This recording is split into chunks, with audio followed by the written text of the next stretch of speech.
You're watching South Asia Newsline and are the top stories we are tracking for you on Wednesday, the 2nd of August. India's Haryana remains on edge after communal clashes. CM says guilty won't be spared. Pakistan PM and Army Chief assess security following Bajaur suicide bombing. And Nepal warns citizens against recruitment in foreign forces in war-torn countries.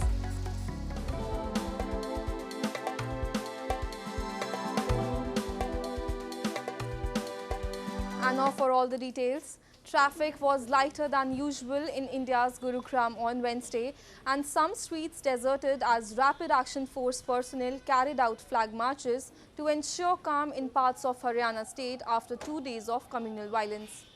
The violence erupted during a religious procession in Nuh district on Monday, resulting in death of 2 police personnel.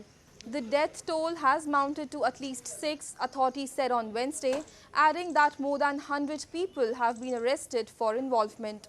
Haryana Chief Minister Manohar Lal Khattar appealed to the public to maintain peace, as he said that the situation is going back to normal. He said the guilty won't be spared.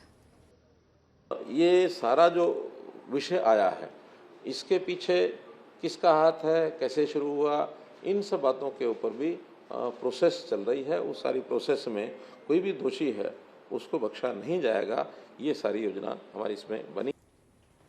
Moving on, microblogging site X, formerly known as Twitter, has filed an appeal in India's Karnataka High Court, challenging an earlier decision for non-compliance of government orders.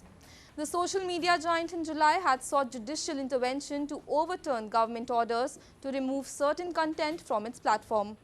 However, the High Court quashed their petition and imposed a penalty of 5 million rupees. The microblogging site in the appeal has argued that the earlier judgment will embolden government to block more content and broaden the scope for censorship, news agency Reuters reported. X and the Indian government have been engaged in long legal battle over the content on the platform even before the takeover by Elon Musk.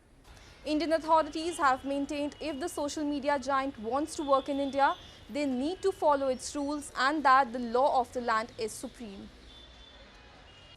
Pakistan's Prime Minister Shehbaz Sharif and Army Chief General Asim Munir, along with JUIF Chief Maulana Fazlur Rahman on Tuesday, met the victims of the suicide bombing that killed nearly 56 people in Bajaur. The attack claimed by Islamic State militant group targeted a political rally of JUIF, a hardline religious group. It has raised security concerns for general election due by November. The JUIF and lie-in ruling coalition has been a strong supporter of the Afghan Taliban, who are ideological opponents of the Islamic State group. Prime Minister Sharif denounced the blast, which came after months of political tension and an economic crisis, as an attack on the democratic process. Meanwhile, unannounced load shedding and hefty electricity bills have left residents of Pakistan's Karachi frustrated and angry. A report. Residents of Pakistan's financial capital, Karachi, are upset over several hours of load shedding that has made their lives miserable, while the authorities have raised electricity tariff yet again to meet IMF conditions. During peak hours, almost every locality witnesses power cuts, and over that, hefty bills have shaken their budgets amid soaring inflation. They say overbilling has become a part of the system, and it seems their woes will never end. हर थोड़े दिनों में बिजली की कीमतें बढ़ाए जा रहे हैं. इस महीने तो हम बिल भर रहे हैं, अगले महीने से हम बिजली का बिल नहीं भरेंगे. अगर इससे ज़्यादा इन्होंने महंगा किया है बिल के अंदर और रेट बढ़ाए तो बंदा कहाँ से भरेगा भाई? कारोबार नहीं है, काम धंधे नहीं है, बिल कहाँ से भरेगा? चोरी करके लाएगा. ये जितनी बिजली महंगी करेंगे बिल लोग उतना ही कम भरेंगे, चोरी की तरफ ज़्यादा जाएंगे. और जो बेचारे बिल भर रहे हैं वो लोड शेडिंग के अजाब में 12-12 घंटे की लोड शेडिंग है, तो उनका क्या कसूर है बिल भरने वालों का? Pakistan mostly meets its energy demands through imported and indigenous resources, but a drop in commodities reserves and foreign exchange has left the government unable to meet demands. Spokesperson for Taliban's Ministry of Natural Disaster Management, Shafiullah Rahimi, has said that at least 700 people were killed and hundreds have been injured due to natural disasters in Afghanistan over the past year. In a news briefing, Rahimi, while highlighting relief measures, said that natural calamities including floods have affected more than 19 provinces and 4 other provinces have witnessed earthquakes the previous year. In the last week of July, at least 47 people died in flash floods in 11 provinces. Afghanistan is among the most vulnerable countries against natural disasters.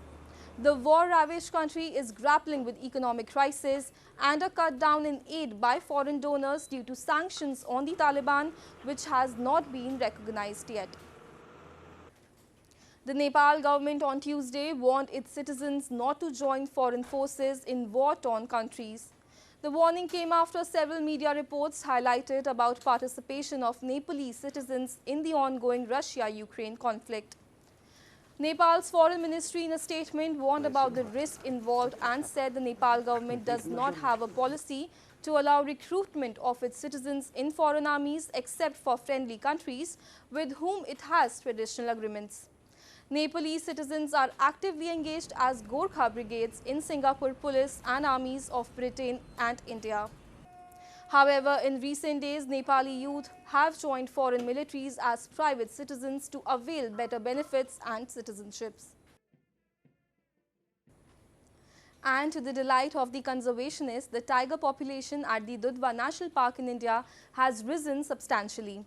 Authorities are making efforts that the local community and the wildcats can coexist.